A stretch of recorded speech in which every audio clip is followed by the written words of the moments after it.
St. John, veteran war correspondent and best-selling author, today defends his new book, Shalom Means Peace, on The Author Meets the Critics, in a literary free-for-all, no-holds-barred. But first, meet the man who keeps the peace on these programs, John K.M. McCaffrey.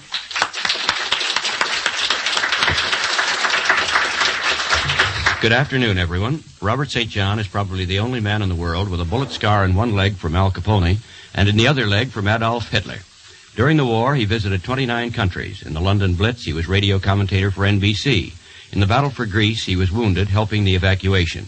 His first book, called From the Land of the Silent People, the story of the Nazi attack on Yugoslavia and its struggles under Nazi occupation, was read all over America. Since the war, Mr. St. John has gone on traveling and observing.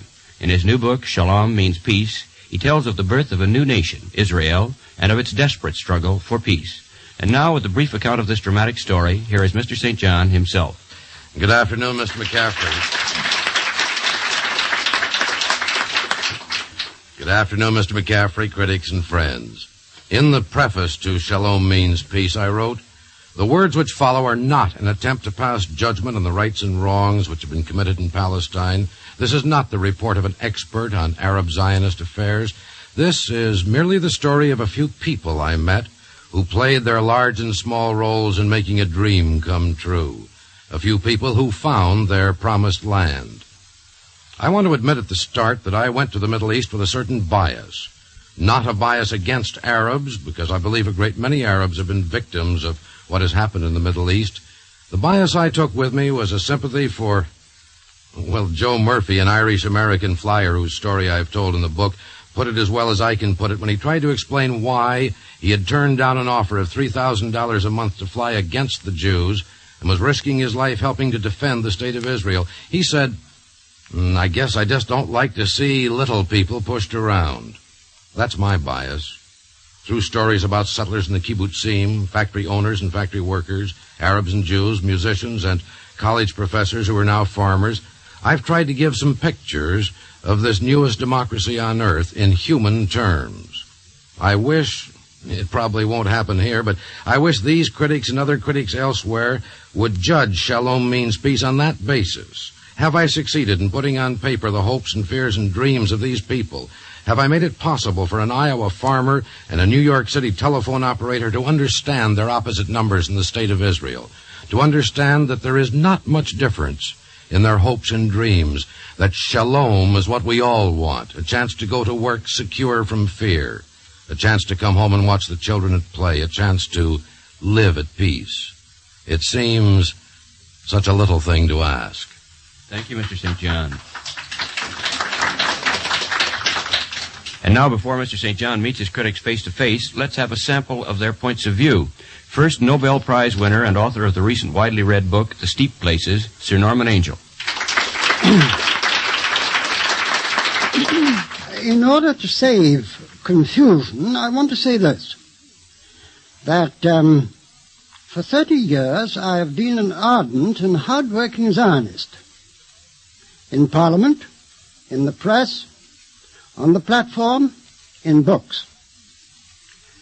Furthermore, from the beginning of the Hitlerite persecutions, I carried on, day in, day out, an agitation for lifting the barriers to refugee immigration into Britain. I wrote a book on that subject, which had a wide circulation. In that book was included a defense of Zionism and an indictment of anti-Semitism as severe as I could make it. If I have any criticism of Mr. St. John's book, it isn't therefore that, I would say broadly, that it favors Zionism. Not for that, but that it seems to me necessary to utter a few warnings about its implications, because the effect of those implications is still further to obscure truths already too much forgotten. It will strengthen fallacies, the perpetuation of which will do ill service in the long run, alike to Zion, to world Jewry, to the security of the United States, and to that peace of the world, that shalom, which I'm quite sure the author desires to see promoted. Thank you, Sir Norman. And now, with a distinctly different attitude, the well-known journalist who has written a book of her own about Israel called Destination Palestine, Miss Ruth Gruber.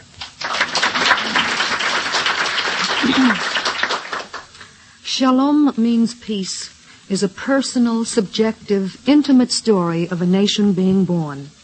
It makes no effort to be profound or thoroughgoing. It's the frank report of a journalist who went to Israel to see how Jews, once men of the pen and the purse, today became men of the plow and the gun. It is a readable, articulate account of how Britain threw in her lot with the Arabs and was defeated completely. Yet it is by no means an anti-British book. It attempts to show the genuine sadness with which many of the Jews in Israel watched the twilight of British rule. St. John not only gathered a staggering quantity of facts which many readers in America have been asking about Israel, but he also colored almost anyone who would talk to him on the beach or his hotel lobby or in the movies. Reading the book for anyone who has been to Israel in the last few months is like Old Home Week in Tel Aviv. St. John did everything a tourist or a journalist on a quick trip would do. He went to the collective farms and saw the miracle on the desert. He went to the movies with pretty girls and saw American movies spoken in English with French titles on the bottom, Hebrew running up and down the right side and Arabic running up and down the left side. He talked to DPs who had survived Hitler's Germany and Bevan's Cyprus, only to be killed by Egyptian planes with British pilots. He recognized that one of the reasons the Jews won the war was because they had a secret weapon, a weapon which in Hebrew was called Ein Brera, which means no alternative. The Egyptians could go home to Egypt. The Syrians could go home to Syria. The Transjordanians could go home to Transjordan. But for the Jews, every bridge behind them was burned. They would either stand and survive in Israel, or they would collapse and be totally wiped out.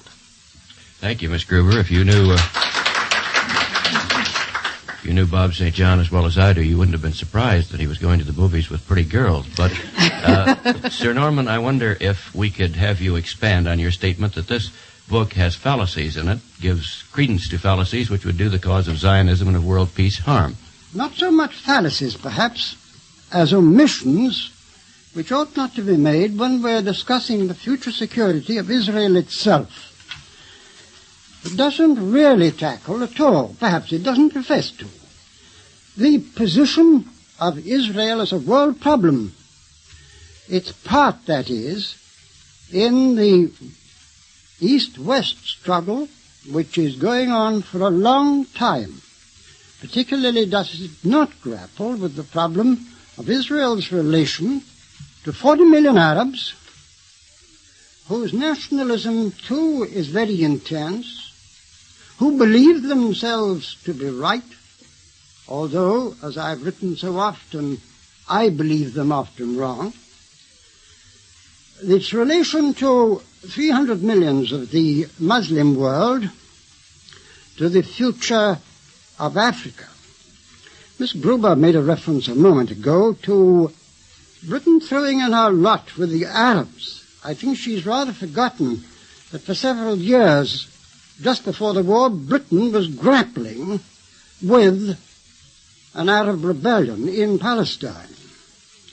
And I think it's one of the fallacies to which I refer that we think of Britain as pro-Arab, when in fact the Arab hatred of Britain is intense as that of the Jews. Miss Gruber. I think what Sir Norman perhaps means to say is not that these are fallacies in St. John's book, because he says that St. John has merely failed to mention them. I don't find that the things... Well, the phrase threw in their lot with the Arabs was yours, as a matter of fact. Yes, but the beginning of his argument was that he was going to enlarge, you had asked him to enlarge, on his first remarks that there were fallacies in the book. Yes, I added omissions. Yes, they were definitely omissions. And I think, since you and I both are authors, that we really ought not ask authors to write the kind of books we want to read. We ought to read the kind of books they want to write and accept the books as they write them, either for what they are or what they aren't. But I think that when you say that Britain, that we shouldn't say that Britain threw in her lot with the Arabs, I think, Sir John, that there's no reason to let patriotism and love for countrymen, a instinct with which I agree deeply, of course, to blind one to the fact that Britain did attempt to create chaos in Palestine, that Britain did open the gates to the Arabs, that Britain was the one who gave them the planes and guns and tanks with which to destroy the Jews. It was your own great leader, Churchill, who just 2 weeks ago denounced Bevan for being anti-Semitic, for having created fiasco and muddle in Palestine, for pursuing a policy of folly, stupidity, and fatuity. I think Bevan was as surprised and hurt when the Jews licked the Arabs as Mr. Gallup and Mr. Roper were when Truman licked Dewey. Yes, it's well to recall the stupidity of Bevan. And I've indulged in that sort of criticism myself. Remembering, however, that criticism just as severe has come from Americans about the State Department conduct of policy in Palestine. And there have been, 5 secretaries of state in 5 years, I think. But I get back to this position of the Arab and Britain because it concerns the future. It concerns what we've got to do in order to secure Shalom. And if I return to that point, it is because that is the title of Mr. St. John's book. Future peace can only come if we realize the Arab point of view. Part of the Arab point of view is this, and more than one Arab has said it to me. We hate Britain, we shall continue to hate Britain, mainly because only by your effort has the establishment of a Jewish state been possible. If Britain had not introduced the Balfour Declaration, there would have been no Jewish state. Before Britain went into Palestine, an Arab once pointed out to me, for 1,500 years, nearly 2,000 years, there had reached Palestine at most 80,000 Jews. Britain was there for 25 years, and at the end of those 25 years of anti-Semitic Britain, there were 600,000 Jews. And Britain is represented almost everywhere as being the enemy of the Jews, having done more for Israel in 25 years than Israel had managed to do on its own steam in the preceding nearly 2,000. Ms. Gribber? Sir Norman, I think that the fact that the Arabs hate the British doesn't militate against the British loving the Arabs. They continue to love the Arabs despite everything the Arabs do to them. I think the old British imperialist doctrine of divide and rule has made Britain the most unpopular country in the Middle East. I agree with you completely that the Arabs hate the British, so much so that when I was in Egypt in 1946, having just flown in from Berlin, I wore a U.S. war correspondent's uniform and was asked by an English officer to take my correspondent's uniform off because the Arabs might kill me. And I said, well, can't they read? Can't they see? It has a big U.S. sign on my sleeve. And he said, no, they can't read, and anybody in uniform to them is an Englishman and therefore to be hated. But that hasn't prevented Mr. Bevan from carrying through a completely pro-Arab policy in the last few years. No one is more cognizant than I of the fact that it was the British who first created the Balfour Declaration, but it was the British who then immediately began to nibble away at the Balfour Declaration and who began first to divide the land they had given to the Jews into Transjordan and Palestine and continued to make it smaller and smaller until they had created a police state inside of Palestine. Well, I'm afraid now that it's time to hear from our... I'm not afraid. I'm glad that it's time now to hear from our author of the afternoon. I don't think I could restrain him. I haven't been able to restrain him. The floor is yours, Mr. St. John. John, what do you mean afraid? You're afraid you won't get the microphone back sorry, from me? Bob. I would like to point out that there is in existence a thing called the set of books called the Jewish Encyclopedia. It runs to 12 volumes and only lightly touches a great number of subjects. I could have written, Ruth Gruber could have written, Sir Norman could have written a 12-volume work and still not been inclusive. So the criticism of Sir Norman that there are certain things, certain errors of omission does not bother me. I did not attempt to write an encyclopedia. Sir Norman says that I did not discuss the future security of Israel, or Israel is a world problem. I did not attempt to do that at all. Had I attempted to and failed, that would have been another matter. Sir Norman says I do not grapple with the problem of Israel as it fits into the East and West war. I refer our Sir Norman and our listeners to the daily newspaper or any radio program which will take care of that matter.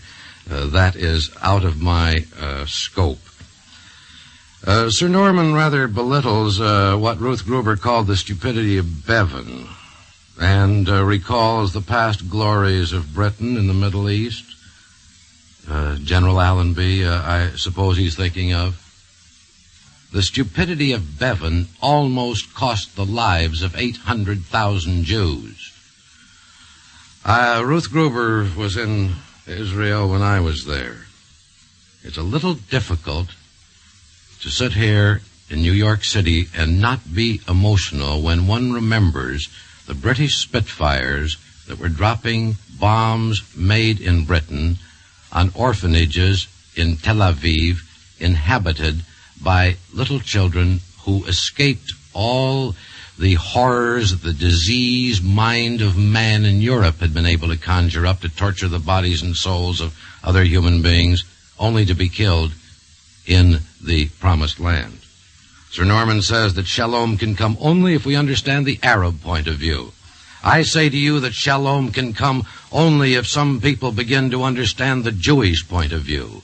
And the Jewish point of view is simply that they want a little corner of the earth somewhere. We will only let it trickle into our country. There are very few places they can go. We will have Shalom only if we understand the Jewish point of view, which is that there are a few 100,000 tired, unhappy people still behind the fences of DP camps who want a little corner of the earth that they can call their own, that they can plow with a plow, on which they can plant trees, and where they can have a little shalom. Sir Norman would like to take credit for Britain for the fact that there were, when the British left, 600,000 Jews in Palestine. No, Sir Norman. Britain cannot take credit for that. The boys, many of them Americans, who ran the illegal ships that ran through the blockade of British guns will take credit for that, not Great Britain. Sir Norman? Well, I still insist that you cannot ensure the peace of Israel, and we are discussing here shalom and peace, if we disregard entirely the point of view of 40 million Arabs. I would like, however, to counter Mr. St. John's view that the existence of Israel today is not due to Great Britain. I suggest that if Great Britain had not helped to win 2 wars and taken the position that she did, and had not established the Balfour Declaration and the policy which arose from it, there would have been no Israel. This is a point of simple history which it is perfectly impossible to deny. I would like to deal also with this question of immigration. When Hitler came along, it was Britain's duty to see that the Arab and Muslim world was not pushed over onto the side of Hitler. If it had been, Hitler might have won the war. we hear a good deal of the wickedness of British imperialism. I suggest to you that if there had been no British Empire in the Near East in 1840 after the fall of France, no troops in Egypt, no means of defending the Suez Canal, that Rommel would have been victorious and German Nazi troops would have occupied Palestine. These things cannot be forgotten. Mr. St. John has made a reference to the repulse of the illegal immigrants. If a ship filled with Mexicans, in defiance of your immigration law, which is much criticized, was approaching the harbor of New York, what would happen to that ship? But I go on by omission, I mean this, that while we have had this last year or two books without number, articles without number, of the cruelties of Britain in respect of immigration into Palestine, I have never seen one book or one article anywhere pointing this fact out, which is based upon the figures of the United Nations, that since the beginning of the Hitlerite persecutions, Great Britain, this small country, since the war devastated with a fourth of its buildings destroyed, has admitted more displaced persons, not merely than any other country, but more displaced persons than all the other countries of the world put together. Mr. St. John. I just want to take this whole discussion back to a calmer level now. I would like to point out that in my book, which is not anti-British, incidentally, 3 of my grandparents were born in England, Sir Norman, and I worked in one of your munitions factories for a year during the war. I have a great deal of feeling for the ordinary people of Britain. I still don't like Mr. Bevan. I still don't like his policies. That does not make me anti-British. There are a lot of people that didn't like the policies of certain of our political figures at one time or another. Anyway, in the book, I have this quotation from an article by Gershon Agronsky, a very wonderful Palestinian journalist who's now in this country. He says, as a result, the British government in Palestine was once a fine and solidly wrought thing. Good men and true, fashioned an honest administration, gave it a system of law, worked for its development, stimulated its cultivation, so forth and so forth. We shall live in hope that the good and the gracious and the just will triumph once more wherever Britons go. That is my hope. There is no use going back to Allenby and the Balfour Declaration to excuse the errors of commission and omission of Mr. Bevan, who has been called an anti-Semite by no less a person than the former Prime Minister, Mr. Churchill.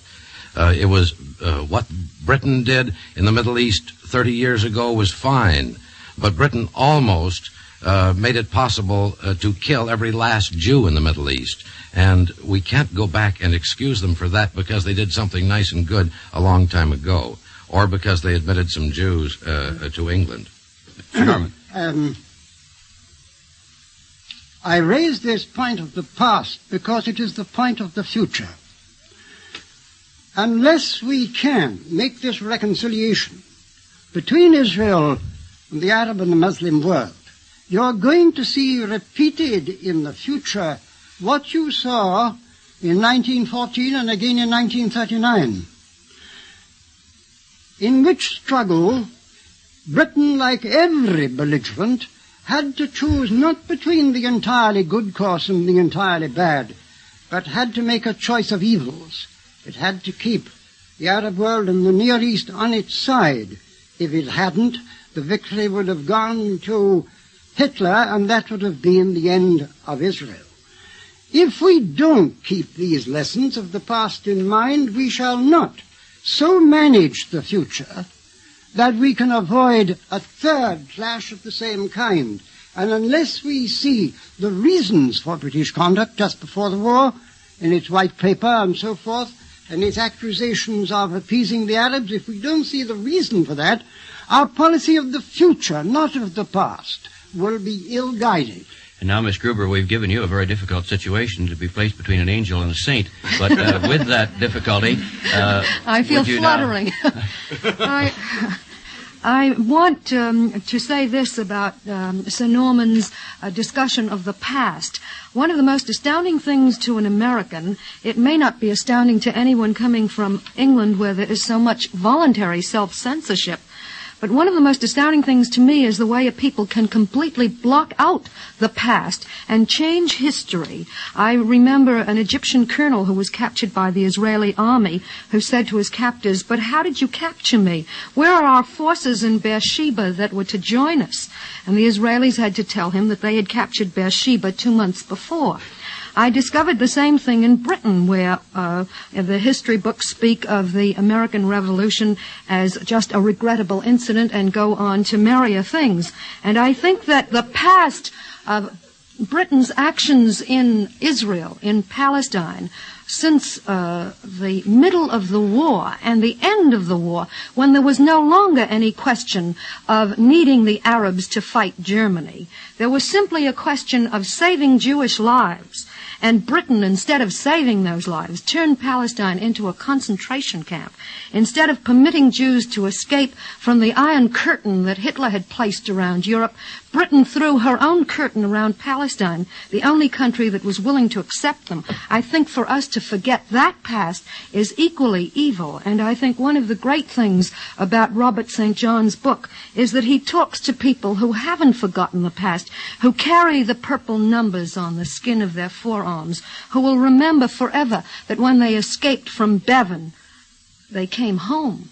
I'm struck by this discussion which we've had here for almost a half an hour about a book which is essentially a non-political book. Bob St. John has written a book which is essentially the report of his conversations and his observations upon people living in Israel, their own reactions to their own homeland. And actually, the amount of political discussion in this book, I suppose, could be certainly contained within one chapter, certainly. What did you think of the reporting job on the conditions in Israel, which you get in this book, Sir Norman? I thought it was a supremely good job.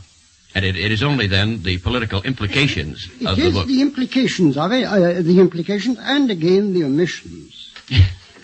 Well, let's have Robert St. John supply some of those omissions then.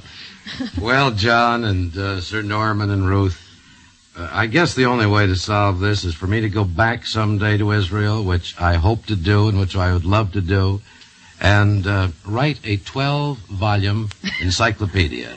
And then I will come back, John, and face a panel of critics of yours and defend myself against all errors of omission. I think you'll probably have to do that, Bob. I'm sorry that we haven't yet gotten into some of the other aspects of the book, some of the fascinating stories. The stories, for instance, of the two young Americans who joined the Israeli forces, one on the side of the Irgun and one on the side of the Israel government. And here two men who had served one in the Canadian forces, rather, and one in the American forces, who found themselves firing on each other as the result of the differences of opinion between the Irgun and the Israeli government. I was fascinated, too, by the story of the brilliant German lawyer who left Germany in 1938 and then went to this fascinating Jewish cooperative farm in Israel, and I think you ought to talk a little bit about that farm because it was unique to me even in the cooperative movement, Bob. Well, that farm, as you call it, John, is what is called in Hebrew a kibbutz. A kibbutz is a settlement. It's fascinating to fly over Israel and see the spots of green, these kibbutz. John, I don't think I can possibly boil down into one succinct sentence that long chapter. Let's suggest that maybe the people read it. That's it, right? John. And they can get it in all its detail, and that's, of course, the most satisfying thing to do with any book. And I'm sorry, Miss Gruber and gentlemen, but time's up for both the author and his critics. And here is your announcer to tell you what lies ahead on The Author Meets the Critics. Next week, The Author Meets the Critics will discuss one of the most enthusiastically acclaimed plays of the season, The Mad Woman of Chaillot. Our guest will be Maurice Valenci, who adapted the play from the original French version, and one of the members of the cast. Be sure to be with us next week when Mr. Valenci and a member of the cast meet their critics face to face. And now, back to John McCaffrey. Before we close, I'd like to thank Mr. St. John, Robert St. John, for coming here to discuss his new book, Shalom Means Peace. And to thank you, Miss Gruber and Sir Norman Angel, for joining us. This is John McCaffrey saying good afternoon for The Author Meets the Critics.